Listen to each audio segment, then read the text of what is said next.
Добрый вечер, уважаемые телезрители. В прямом эфире информационная программа «Новости», в студии Тойр Пиров. Независимость – это экономический прогресс и технологический прорыв. Объем валового внутреннего продукта Республики Таджикистан за годы независимости увеличился в 50 раз.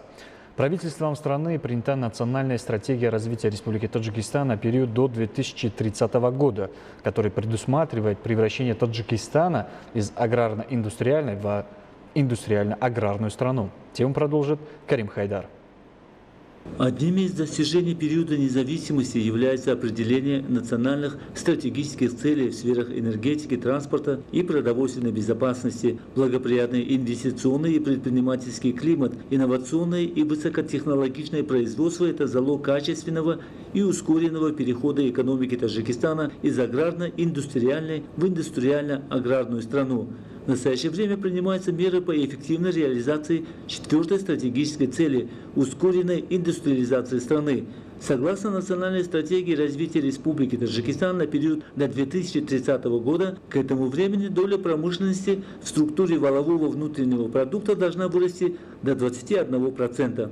В сфере обеспечения продовольственной безопасности и доступа населения к качественному питанию предусмотрены продвижение аграрной и водной реформы, обеспечение экономической и физической доступности продовольствия на основе стабильного роста агропромышленного сектора. В период независимости площадь садов и виноградников Таджикистана достигла более 200 тысяч гектаров, что по сравнению с 1991 годом больше на около 2,5 раза. Благоприятные погодные условия страны позволяют увеличить площади садов и виноградников за счет саженцев высокоурожайных сортов с использованием новых инновационных технологий. В период независимости целью развития сельскохозяйственной сферы, в том числе создания и обновления мелиоративной инфраструктуры, освоение новых земель, обеспечение сельскохозяйственной сферы необходимой техникой, качественными семенами и доступа хозяйствующих субъектов к финансированию, были реализованы 22 государственных инвестиционных проекта на сумму более 5,4 миллиарда самани. В настоящее время в стране осуществляются еще 7 других проектов на сумму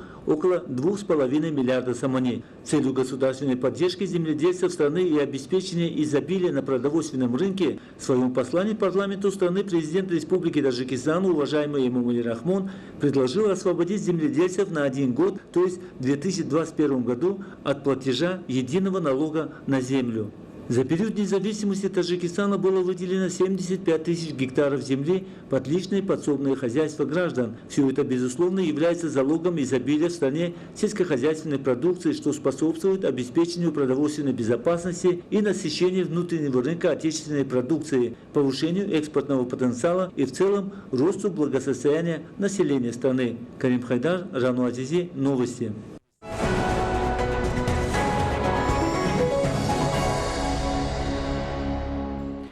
Искусственный интеллект и цифровая экономика – это шаг в будущее. Сегодня в городе Душанбе впервые состоялся форум развития искусственного интеллекта в Республике Таджикистан. Подробности у Зумрат Файзиевой.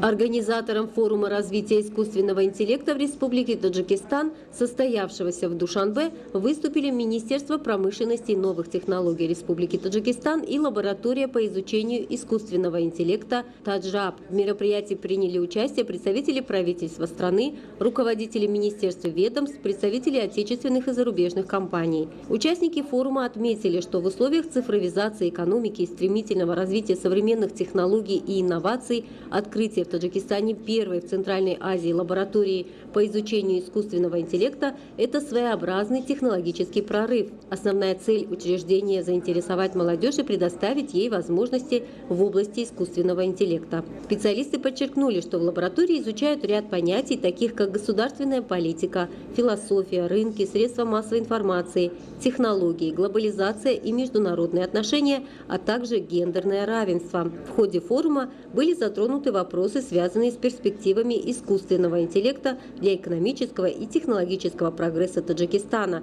развития всех сфер социально-экономической жизни страны. Развитие цифровой экономики является фундаментом развития всей экономики страны.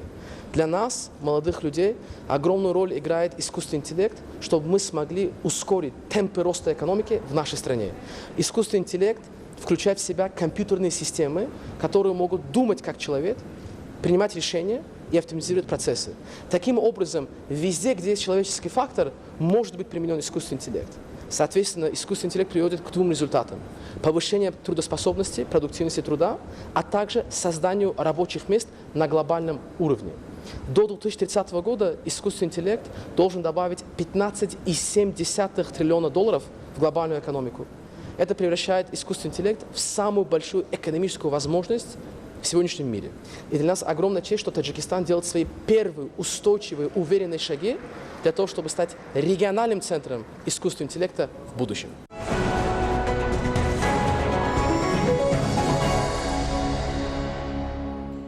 В переполненные больницы в коммуне Лике в Гаити продолжают поступать пострадавшие от разрушительного землетрясения местные жители. Однако коек на всех уже не хватает. Носилки с ранеными пациентами приходится размещать прямо на улице. Из-за сильного лесного пожара в департаменте Вар на юго-востоке Франции тысячи людей эвакуированы. Об этих и других событиях в мире более подробно в блоке зарубежных новостей.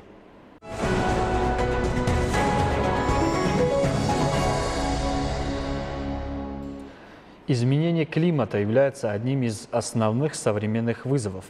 Непредсказуемость погодных условий – это последствия изменения климата, которые имеют глобальный характер. Ученые изучают причины и в целом процессы, связанные с потеплением в мировом масштабе. Уважаемые телезрители, это были главные новости к этому часу. Оставайтесь с нами и будьте здоровы!